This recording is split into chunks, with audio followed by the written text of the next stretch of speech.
Get to the truth about, well, why? Why? Why is this guy doing it? Well, he's just a scholar, right? He's a scholar. He's got a passion for this. That's what he'll have you believe. When you dig down, people will say, no, no, no, it's because of his faith. No, it's not about that. So that leaves, he wants fame, he wants money, or he wants power. To find out why he's doing this, you have to begin to uncover the many falsehoods surrounding this book and the author. Let's start with the first dishonest claim. He's a religious scholar and a historian. In fact, I'm quoting him, he has a PhD in the history of religions. That's how everyone is identifying him, because that's how he identifies himself. In fact, he gets a little snotty about it. In an interview on Fox News, he declared himself a historian and a PhD on the history of religions. Well, let's look at this and see how the facts compare. Can you please play the history of religions, or we have that coming up later? Because I know he has 4 degrees. He has, in 1995, he got a BA in religion, in religious studies. A BA, that's not a PhD. Santa Clara University. 1999, Masters in World Religions from Harvard. Okay. Good. Not a PhD. In 2002, a Master's in Fine Arts in Fiction.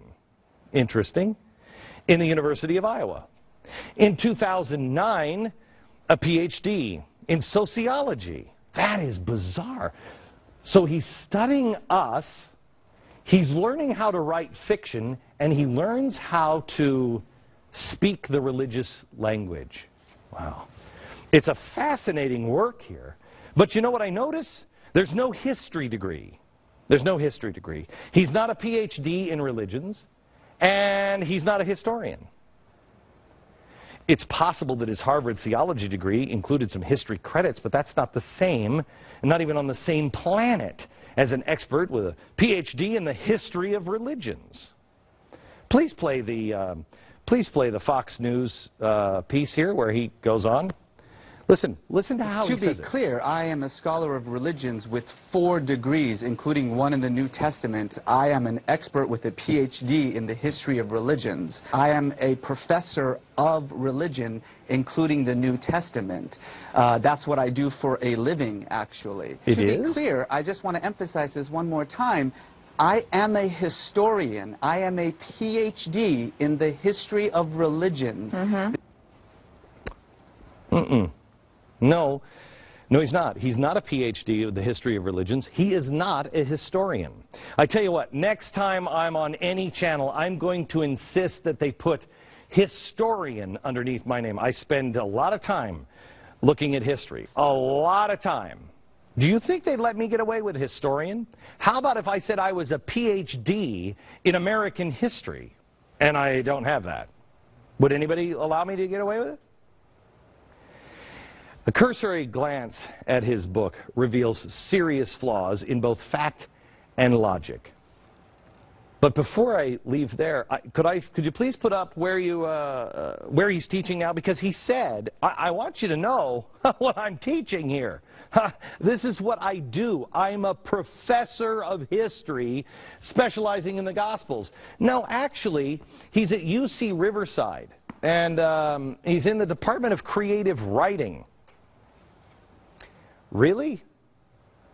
He also is, he's at the University of Southern California in public diplomacy, which is an interesting place for him to be.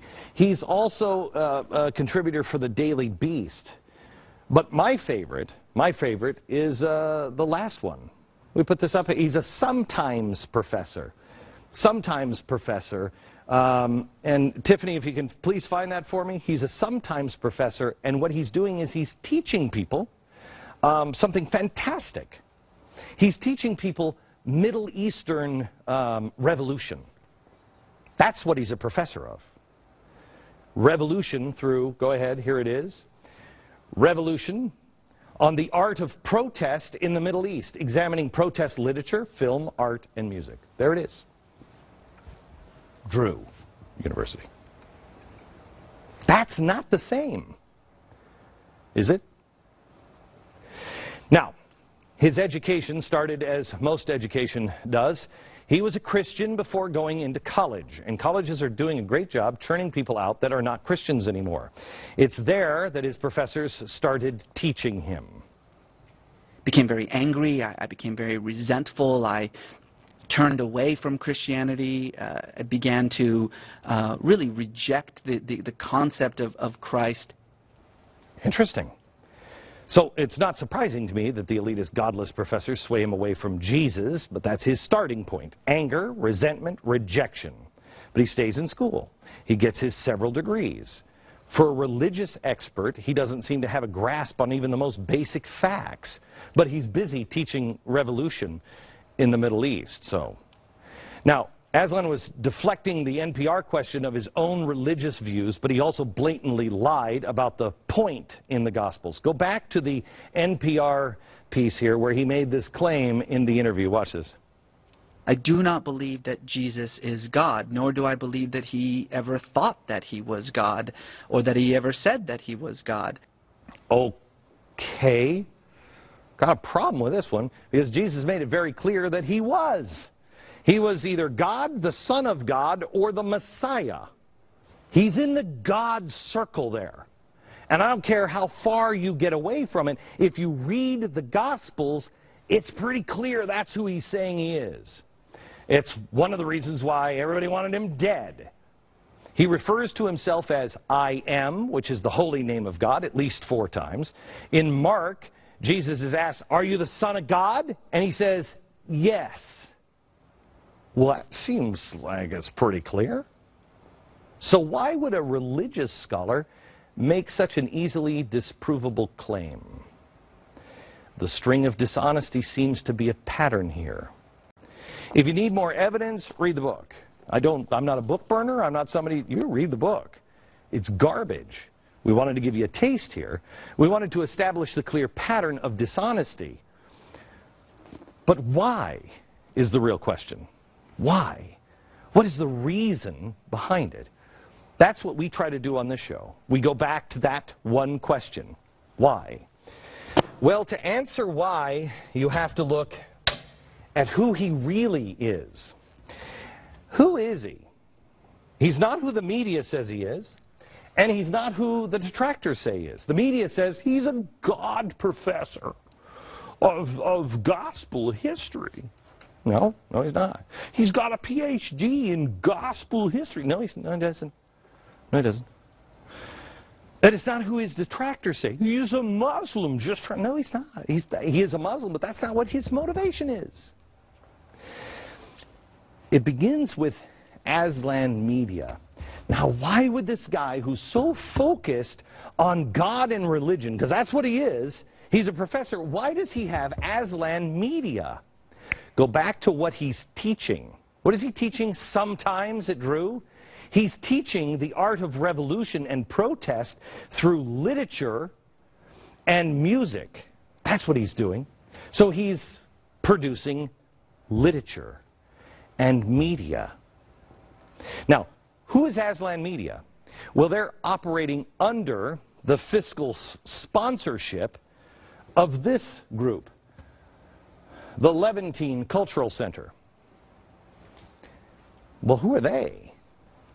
Well, they're easy to figure out. They're partners with Code Pink on the founding committee of a project called Narrative 4. What's Narrative 4? Well, that's a project dedicated to creating social change, and that was that's a project of the Tide Center. This is starting to look familiar, isn't it? He's also a board member on the National Iranian American Council. Now, who are they? Well, they're funded by George Soros. He's also on the board of directors of this is great, Let's Take Our Plowshares. Take our swords and pound them into plowshares. So the Plowshares Fund, which is launched with money from the Tides Foundation. Now, Tides funnels money to the plowshares, and now the plowshares sends it back to Tides, and they can fund other progressive groups like Media Matters.